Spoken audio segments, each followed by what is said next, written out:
네, 파워인터뷰 오늘 순서입니다. 지난 지방선거와 재보선에서 여당인 민주당이 전국적으로 압도적인 승리를 거뒀었는데요. 특히 전통적으로 보수의 텃밭이었던 부산의 해운대 을 지역에서도 민주당 후보가 이번이 당선이 되면서 눈길을 끌었습니다. 이로써 민주당이 부산 지역의 국회의원 18석 중에서 6석을 갖게 되면서 부산의 정치 지형이 과거와는 크게 달라졌다라는 평가도 나오고 있는데요. 이 험지인 부산 해운대구 을에 승리 깃발을 꽂은 더불어민주당의 윤준호 의원 저희가 직접 모시고 이야기를 나눠보겠습니다. 의원님 안녕하십니까? 예, 안녕하세요. 네, 반갑습니다. 어서 오십시오. 네. 자, 앞서 제가 쭉 설명을 해드렸는데 사실 전통적으로 부산의 해운대구 을은 보수층하고 또 중산층 유권자가 많아서 사실 부산의 강남이라고 불리는 지역입니다. 이런 이 지역의 특성이 있는 지역에서 3전 4기 끝에 이번에 또 지역의 민심을 얻으셨기 때문에 네. 그만큼 또 감회가 남다르실 것 같아요. 그래서 이번에 부산 지역에서 이번에 선거 결과를 어떻게 생각하시는지 궁금하고요. 이번에 국회에 입성하시게 된 각오와 포부를 한 말씀 좀 들어볼까요? 예. 무엇보다도 좀 전에 말씀하셨다시피 해운대는 전통적으로 부산에서는 보수의 이제 텃밭입니다.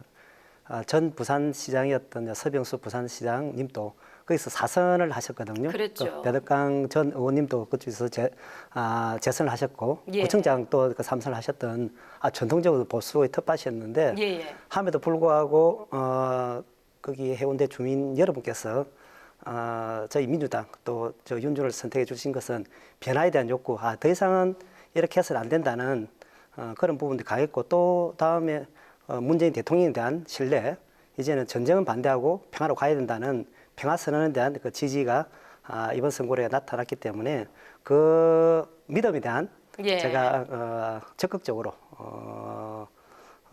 작은 것도 약속을 꼭 실천하는 그런 정신이 되도록 하겠습니다. 예. 예전에는 그런 말씀을 들으셨다면서요. 참 인물은 좋은데 당이 별로야. 그런데 이번에는 야, 당 때문에 뽑겠다. 예. 이런 또 말씀을 들으셨다고 들었어요. 예.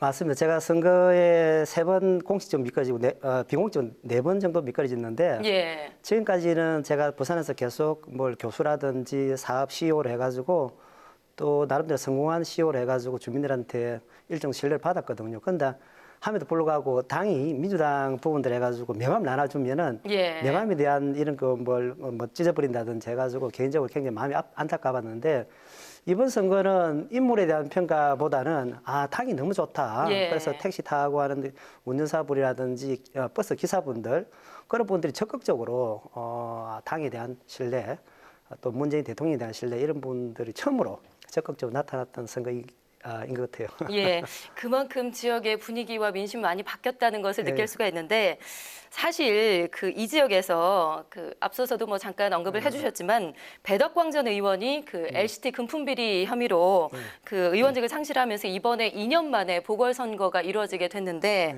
그래서 그만큼 LCT 개발 관련해서도 관심을 쭉 가지고 지켜오셨을 것 같습니다. 일명 LCT 방지법을 제정할 계획을 세우고 계시다고 들었는데 어떤 이게 법안인지 좀 자세하게 소개를 해주실까요? 예. 이번 선거가 배덕강 전 의원이 LCT 이제 부정 비리에 관련돼 가지고 중간에 사퇴를 했기 때문에 이번 이제 보궐선거 있게 되었거든요.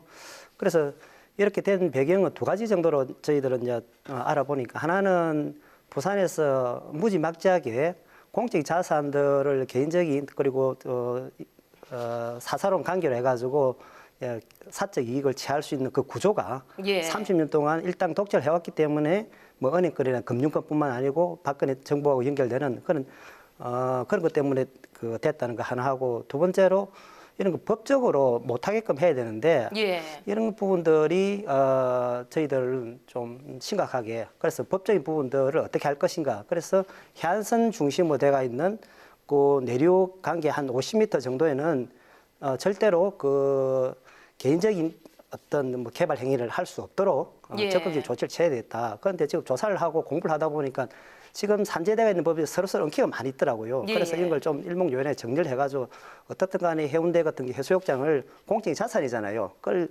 조금만 10m밖에 안 됩니다. LCT 아파트 빌딩이. 그래서 이번부터는 해운대뿐만 아니고 그 우리 삼면이 그 바다로 지어져가 있기 때문에 조사를 해보면은 이와 유사한 사항들이 많을 것 같아가지고 그래 법적으로는 제가 제1호 법안으로 이렇게 공적인 자산을 개인적인 자산으로 못 차게끔 아름다운 그 해안 경계선을 또 주변 경관들을 우리 모두의 경관으로 계속 우리는 발전시켜야 된다. 그런 취지고 또 그다음 제가 말씀드렸던 일당 독재의 그 폐해가 부산 시민들이 그 적극적인 이래서는 안 되겠다 변화에 대한 욕구로 나타났기 때문에 이 두 가지 부분에서 잘 진행된다면 앞으로 이런 아주 슬픈 비극이를 할 수 있는데 다시는 예. 안 일어날 것 같아요. 예, 그렇습니다. 예, 맞습니다.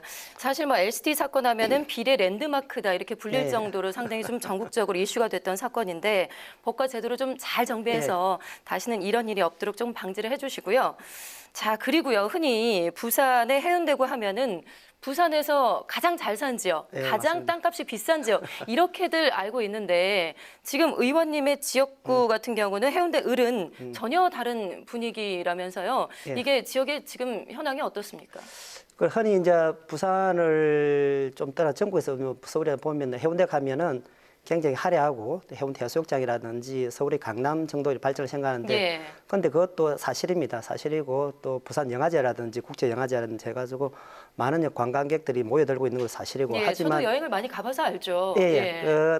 또 항상 명이 있으면 암이 있거든요. 그런 반면에 똑같은 해운대이지만 반여동이라든지 반송동, 재송동 이 지역은 상대적으로 낙후가 굉장히 좀 심각한 지역입니다. 예를 예, 들자면 예. 반여 2, 3동이라든지 반송동은 정책 이주 단지로 해가지고 한 50년 동안 개발이 그 상대적으로 낙후돼가 있고 정부 정책이라든지 소외됨이 굉장히 깊은 부분이기 때문에 제가 거기 사는 20여 년 오랫동안 살고 있으면서 이 부분은 균형 발전을 꼭 해야 된다. 예. 그런데 이전 정부들은 계속 그걸 선거 때만 하겠다 말씀을 그 주민들에 드리고 끝나고 나면 다시 전혀 뭐 행동을 취하지 않는 그건 좀 이율배반적을 했기 때문에 이번에는 예. 제가 거기서 계속 살아왔고 또 앞으로 살아갈 거기 때문에 이제는 조금 해변가 중심으로 된 그 발전된 만큼 내륙에도 그 발전 혜택이 골고루 퍼지는 그런 아름다운 해운대를 한번 만들어 보겠다 그런 생각을 가지고 임하고 있습니다. 예, 예. 일단 우리가 지역적으로 그 지역만 얘기했는데 사실은 지금 해운대구 을뿐만이 아니라 부산 지역의 경제 자체가 좀 오랫동안 침체가 돼 있고 요즘에 좀 지역 경제 활성화에 대한 요구도 상당히 높다고 들었습니다. 그래서 최근에 그 부산의 상공회의소하고 지역의 민주당 의원들하고 간담회를 가졌다고 들었어요. 예. 어떤 부분에 대한 논의가 있었는지 궁금하고요. 뭐 어떤 해법 방안들이 좀 나왔습니까? 그 아무래도 지금 상공회의소 같은 경우는 그 직접적으로 상공회의소 해장단 모임들이기 때문에 그 부산 발전에 대한 또 기업이 앞으로 할 부분들이 가장 중요한 그들이 그 지상 목표이기도 합니다. 그 정치의 존재 이유가 경제가 잘 갈 수 있도록 길을 터주는 역할들이 정말 중요하거든요. 그렇죠. 그런데 이제 저희들이 이제 집권 1년이 됐기 때문에 정부 여당답게 부산 시민들에게 먹거리하고 일거리를 어떻게 마련할 것인가. 지금 같은 경우는 뭐 부산이 해양 관계 사업들이 지금 계속 자초되고 있는 그 현실 부분에서 예, 예. 그래서 두 단체 즉 상공회의소하고 우리 여당 국회의원 5분 다 참석했거든요. 그 현재 진단들을 정확히 해내고 앞으로 해법들 뭘 할 것인가.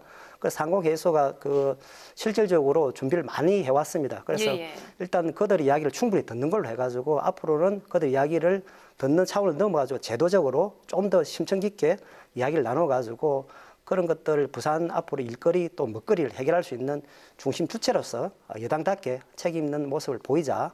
그래서 충분히 인사하는 정도로 하고 다음에는 좀 더 제도화 시키기로 그렇게 좀 결의를 모아냈습니다. 예. 사실 뭐 선거 앞두고 뭐 그 전에도 쭉 당 차원에서도 부울경 지역에 상당히 많은 관심을 보이고 또 지원을 아끼지 않았잖아요. 당 차원의 보관은 혹시 나온 게 있습니까? 아무래도 당은 지금 또 저희들 의원총회도 어저께 참석하고 또 정책 그 탐방도 계속 시리즈를 내고 있는데 불경에 대한 특별한 기대를 많이 하고 있습니다. 예. 저도 곧 이제 7월 말 돼서 그 보도 자료로 해가지고 반송된 발전에 대한 좀 저희들이 나름대로 보관들 주민들에게 알릴 예정인데 예를 들면 2030 부산 세계 박람회를 비롯한 원전 해체 연구소 부산 설립 보잉 항공우주기술연구소 부산센터 유치 등등 저희들이 당에서 준비하는 애들이 참 많습니다. 예. 그런 부분들을 조금 저희들이 좀 정리를 해가지고 그 관련 기관들하고 의논을 해가지고 심층 깊게 차례차례 한번 선을 볼 예정입니다. 예, 예. 부산 지역의 민주당 의원들의 어깨가 참 무거울 것 같습니다. 예, 그렇습니다. 좀 앞으로 발전하는 부산의 모습을 지켜보겠고요. 예. 앞으로 이제 20대 국회에서 할 일 그리고 하고 싶은 일도 상당히 많으실 것 같은데 앞으로 상임위는 어느 쪽을 또 원하시고 계시는지 궁금하고요. 입법 계획은 또 어떻게 준비를 하고 계시는지 네, 계획을 좀 말씀을 해주시죠. 예. 아무래도 제가 있는 지역은 이제 상대적으로 좀 낙후된 지역이기 때문에 긴급히 이 부분에 대한 좀 특별한 방법들이 좀 강구가 돼야 됩니다. 제가 생각한 특별한 방법 두 가지 정도 지금 생각하고 있는데 하나는 반여 반송이 조금 전에 말씀하셨다시피 굉장히 낙후된 지역이 있기 때문에 특별법을 만들어 가지고 주거 환경 개선을 좀 특별히 해야 된다. 이 말은 무슨 말씀이냐면 공적 자금들이 좀 들어왔으면 좋겠다. 들어가지고 도시 재생 사업과 아울러 가지고 정부의 정책들이 주민들에게 우리 정부가 우리에게도 햇빛을 비추고 있구나라는 부분들이 분명히 좀 전달되기를 원하고 또 더욱이 또 저희들이 가지고 있는 그쪽 그 센텀 지구가 있거든요. 그래서 그 지역을 개발해가 적극적으로 개발해가지고 일자리라든지 먹거리를 준비할 수 있도록 그렇게 준비를 하려고 합니다. 또한 제가 지금 준비하고 있는 농해 수익 상임위를 준비를 하고 있습니다. 왜 중요하냐면 부산에서도 이전에도 자꾸 언론에서 계속 주문 요청이 들어와서 부산이 가야 될 길들이 문재인 대통령 공약성 해양 도시거든요. 해양 수도를 이야기하고 있기 때문에 현재 오거돈 시장님도 해양 이제 도시를 이야기하고 있고 해양 수도를 이야기하고 있습니다. 그게 상응하는 여러 가지 법안들이 많거든요. 또 제도적으로 보완해야 될 것들이 많고 그런 부분들이 국회의원으로서 적극적으로 하기 위해서 제가 자청해가지고 해수위로 가기로 했고 그걸 이제 적극적으로 지금 법안을 지금 관련된 법안 그걸 해양 수도 가기 위한 법안을 지금 준비를 하고 있는 중입니다. 예, 알겠습니다. 그럼 마지막으로 짧게 우리 지역 주민들에게 드리는 말씀이 있다면 어떤 게 있을까요? 예, 저는 이제 준비를 하면서 15년 동안 이 자리에 올 때까지 많이 준비를 하고 또 주민들을 많이 만나고 많이 듣고 왔습니다. 자그마한 것도 꼭 실천하는 언행일치되는 국회의원이 되고 특히 요즘 같은 경우 노무현 대통령이 참 생각이 많이 나고 있거든요. 그래서 노무현 대통령이 만약 살아 계셨다면 제일 먼저 뭐부터 할까? 그래서 그들과 주민들과 가장 어려운 사람들과 같이 함께 하겠다. 그래서 저는 곧 7월 한 20일 정도에 가장 낙후된 지역 반성적으로 저는 이사를 가가지고 주민들과 함께 그 지역 문제라든지 아픈 부분들을 같이 해결하는 그런 지혜를 한번 그런 마음을 가지고 임하려고 합니다. 저희들을 꼭 믿어주시고 민주당이 옛날 민주당과 다르게 단결하고 또 국민들 마음들, 시민들 마음들을 꼭 살 수 있도록 겸손하고 초심을 가지고 열린 마음으로 더욱더욱 나가려고 하니까 꼭 그 시민들 저희들 꼭 좀 사랑스러운 마음으로 좀 기대해 주십시오. 열심히 하겠습니다. 가장 낙후된 지역으로 이사 가서 정말 그야말로 주민 속으로 들어가겠다라는 의미이신 것 같은데 참 따뜻한 그 마음이 느껴지는 것 같습니다. 앞으로 지역민들에게 또 우리 국민에게도 한 걸음 더 다가가는 그런 따뜻한 의정 활동 해주시길 부탁드리겠습니다. 오늘 말씀 고맙습니다. 감사합니다. 네, 지금까지 더불어민주당의 윤준호 의원과 말씀을 나눠봤습니다.